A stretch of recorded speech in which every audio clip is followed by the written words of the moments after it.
दोस्तों नमस्कार। आज बात करते हैं पॉलिटी पर और देखेंगे राज्य व्यवस्था को। आइए चलते हैं, शुरू से शुरुआत करते हैं और जो लोग जेपीएससी की भी तैयारी कर रहे हो वो भी इस वीडियो को देखें ताकि आपकी तैयारी बेहतर हो।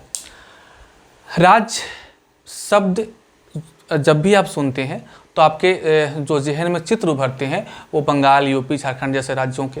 क्या वास्तव में ही राज्य है या मसला कुछ और है, और यदि मसला कुछ और है तो क्या है, ये जानने के लिए आप बने रहे हमारे साथ। दोस्तों जैसा कि आप जानते हैं, राज्य शब्द से आप विभिन्न प्रांतों को जानते हैं। जैसे अभी हम बताए यूपी, बिहार, तमिलनाडु, सही भी है, लेकिन वास्तविक अर्थ राज्य से किसी भी समाज के राजनीतिक संरचना से होती है, किसी भी राज्य, किसी भी समाज के पॉलिटिकल स्ट्रक्चर से होती है। यह एक अमूर्त अवधारणा है। राज्य एक अमूर्त अवधारणा है जिसे हम बौद्धिक स्तर पर समझ तो सकते हैं पर देख नहीं सकते। जैसे आप देख लें, अगर हम भारत की बात करें तो भारत की संसद है, न्यायपालिका है, विभिन्न सरकारें हैं, बहुत सारे अधिकारी हैं, ये सब मिलकर राज्य का निर्माण करते हैं। तो किसी भी देश के या किसी भी राज्य के विकसित होने की जो प्रथम शर्त है वो वहाँ का पॉलिटिकल स्ट्रक्चर का बेहतर होना। अगर वहाँ की राजनीतिक व्यवस्था विकसित है तो वो देश विकसित होगा। आइए हम अब देखते हैं कि राज्य होने के जो शर्त हैं वो क्या हैं। तो दोस्तों, राज्य होने के किसी के राज्य होने के जो 4 प्रमुख तत्व हैं वो ये हैं। अगर हम पहले की बात करें तो एक जोग्राफिकल एरिया, एक भौगोलिक क्षेत्र होना चाहिए जिस पर वहाँ की राजनीतिक क्रियाएं होती हों। भौगोलिक संरचना ये निश्चित हो, भौगोलिक क्षेत्र की आप बात करें ये निश्चित हो। आप इसे याद रखेंगे, ये बहुत ही इम्पोर्टेंट है। ये 4 एलिमेंट आप ध्यान में रखेंगे। पहला जोग्राफिकल एरिया। दूसरी हम बात करें तो पॉपुलेशन, जनसंख्या की। चूंकि जनसंख्या ही नहीं होगा तो फिर राज्य की बात ही खत्म हो जाती है, राज्य शब्द ही का कोई मतलब ही नहीं होगा। तो एक पॉपुलेशन होना चाहिए जिस पर राजनीतिक क्रियाएं की जाती हों और जिस पर शासन व्यवस्था की जाती हो।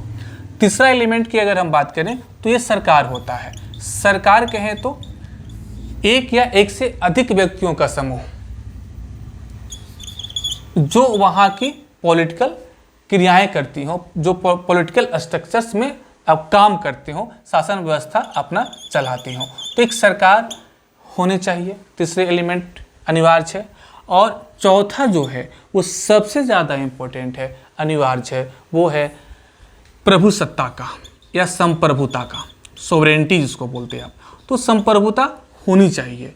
इसका मतलब ये होता है कि इससे राज्य की सरकार को अपने क्षेत्र में यानी अपने पॉपुलेशन में, अपने जोग्राफिकल एरिया में बिना किसी आंतरिक दबाव या बाहरी दबाव के किसी भी निर्णय करने की पावर हो, ताकत हो।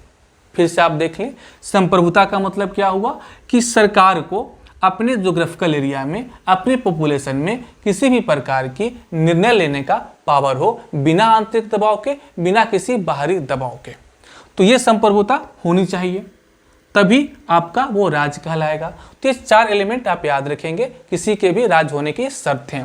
पहला भौगोलिक क्षेत्र, जोग्राफिकल एरिया उसके पास एक निश्चित होना चाहिए। दूसरा पॉपुलेशन, जिस पर सरकार चलती हो, जहाँ पर आपका कोई पॉलिटिकल एक्शन क्रियाएं होती हों। सरकार, एक या एक से अधिक व्यक्तियों का समूह जो वो पॉलिटिकल स्ट्रक्चर चलाती है, आप उसे कह सकते हैं। और संप्रभुता, ये किसी भी डिसीजन लेने की क्षमता होती है जो बिना आंतरिक या बाहरी दबाव की होती है। तो ये 4 एलिमेंट वैकल्पिक नहीं है, अनिवार्य है। आप ध्यान देंगे, ये जो चारों तत्व हैं राज्य होने के, ये वैकल्पिक नहीं है बल्कि अनिवार्य शर्त हैं, ये होने ही चाहिए। अगर इसमें से एक भी एलिमेंट गायब है, मौजूद नहीं है, तो हम उसे राज्य की संज्ञा नहीं देंगे। आइए देखते हैं कुछ एग्जाम्पल्स को कि कैसे इनमें से कोई एक भी एलिमेंट गायब है तो हम उसे राज्य नहीं कह सकते। अगर हम बात करें तिब्बत की, आपको पता होगा कि चीन ने तिब्बत को हड़प लिया है, कब्जा कर लिया है। तो तिब्बत की जो सरकार दलाई लामा के नेतृत्व में चल रही थी और कुछ जनसंख्या वहाँ के भागकर भारत आ गया। तो आप अगर तिब्बत के जो लोग थे, दलाई लामा के नेतृत्व में कुछ जनसंख्या भी यहाँ पर आ गई हिमाचल प्रदेश के धर्मशाला में और इन्होंने अपना सरकार बना लिया। लेकिन इनका जो निर्णय होगा क्या तिब्बत में लागू होगा, क्योंकि चाइना का कब्जा वहाँ पर है, तो नहीं लागू होगा। चीन का वहाँ पर कब्जा है, और क्या संप्रभुता इनके पास है? नहीं है, क्योंकि उस ज्योग्राफिकल एरिया जो तिब्बत की सरकार यहाँ चल रही है उस पर निर्णय लेने की क्षमता चीन को है। तो ना तो इनके पास संप्रभुता है और ना ही कोई ज्योग्राफिकल एरिया है। जनसंख्या तो है और सरकार भी है, दो एलिमेंट है, दो एलिमेंट गायब हैं, तो हम इसे राज्य नहीं कह सकते। दूसरा एग्जाम्पल हम लें तो हम भारत का ही एग्जाम्पल लेते हैं। भारत जब आपका गुलाम था, आप कह सकते हैं गुलाम भारत, जब यहाँ पर ब्रिटिश का शासन था, तब क्या था कि भारत के पास, भारत तो था ही, यानी एक ज्योग्राफिकल एरिया था जो निश्चित था, पॉपुलेशन यहाँ का एक निश्चित था, जो भारत में जनसंख्या जो जन निवास कर रहे थे वो बातों को मान रहे थे, और वायसराय जो कि यहाँ की आप कह सकते हैं सरकार चला रही थी। तो ये वायसराय के नेतृत्व में यहाँ सरकार चल रहा था और इनकी बातों को यहाँ पर माना जा रहा था। लेकिन क्या वायसराय संप्रभु थे? नहीं, वायसराय संप्रभु नहीं थे। ये कहीं न कहीं गवर्न हो रहे थे, ये कहीं न कहीं ब्रिटिश सरकार की बातों को मान रहे थे और उनके निर्णय को भारत में लागू कर रहे थे। यानी ये खुद से निर्णय लेने की क्षमता इनमें नहीं थी, बाहरी दबाव में ये थे। तो इस तरह से जो गुलाम भारत था, 1947 के पहले का भारत था, वो आज़ाद भारत जो नहीं था उसे आप राज्य नहीं कह सकते। एक और एग्जाम्पल अगर लें तो कुछ दिनों पहले की अफगानिस्तान और भी जो देश हैं जो अराजक हैं, वहाँ पर कोई सरकार नहीं है, तो यहाँ पर भी आप इसको राज्य की संज्ञा नहीं दे सकते, क्योंकि यहाँ पर चीज़ें अराजक हैं, लोग लड़ रहे हैं आपस में और कोई गुट लड़ रहा है, कोई शासन व्यवस्था वहाँ की मजबूत है नहीं, इसलिए यहाँ का ऐसे देशों का विकास संभव भी नहीं है।